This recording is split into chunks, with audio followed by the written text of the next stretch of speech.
क्या आप successful retailer बनना चाहते हो? तो सुनो, सबसे पहला सवाल, ना ही मैं सोनू शर्मा हूँ, ना ही मैं विवेक बांद्रा हूँ। मैं हूँ एक शॉप रिटेलर और मेरा नाम है एमडी बाबर। अगर आप सक्सेसफुल रिटेलर बनना चाहते हो या आप कोई सा भी छोटा रिटेलर शॉप या दुकान करते हो या करना चाहते हो, इस 3 तरह से आप बढ़िया सक्सेसफुल रिटेलर बन सकते हो। पहला बात बताएंगे, टाइम को हर घड़ी ख्याल रखना पड़ेगा। टाइम टू टाइम शॉप या दुकान खुला रखना चाहिए। दूसरा बात बताएंगे, जो ज्यादा ब्याज में पैसा लेके कोई शॉप में इन्वेस्ट ना करे।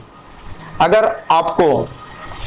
आपको शॉप में, अगर रिटेल कोई भी रिटेलर शॉप आप गांव में कर रहे हो, शहर में कर रहे हो, कहीं पे भी कर रहे हो, अपना पास का कम से कम 100 में से 80% पैसा खुद का होना चाहिए। आप 20% पैसा ब्याज में लो या लोन में लो, कैसे भी लो, आप लेके इन्वेस्ट कर सकते हो। मगर आप सारा पैसा अगर लोन में व ब्याज में से पैसा लेकर अगर कर रहे हो तो वो सही नहीं है। मेरा एक सवाल है आप सभी रिटेलर से, क्या आप भी इस बातों को मानते हो जो उधारी में बेचेंगे तभी हमारा बिजनेस आगे बढ़ेगा और नहीं तो नहीं बढ़ेगा आगे?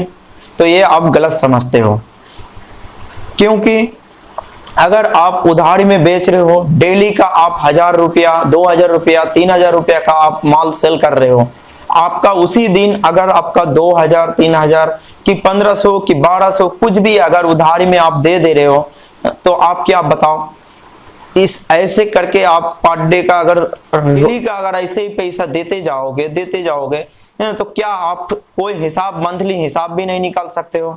इसके लिए आपको हम कुछ बातें बताना चाहेंगे जो ऐसे करना ही नहीं है। आपको तभी उधारी में देना है जब आपका 100 का माल आप 150 का बेच रहे हो, 200 का बेच रहे हो। आपको अगर 200 में बेच रहे हो तो आपका 150 रुपया अगर उधारी वाला अगर दे रहा है, 50 रुपया अगर वो उधारी में लेके जा रहा है, तब वो सही है। अगर सारा के सारा उधारी में लेके जा रहा है तो बिल्कुल गलत है।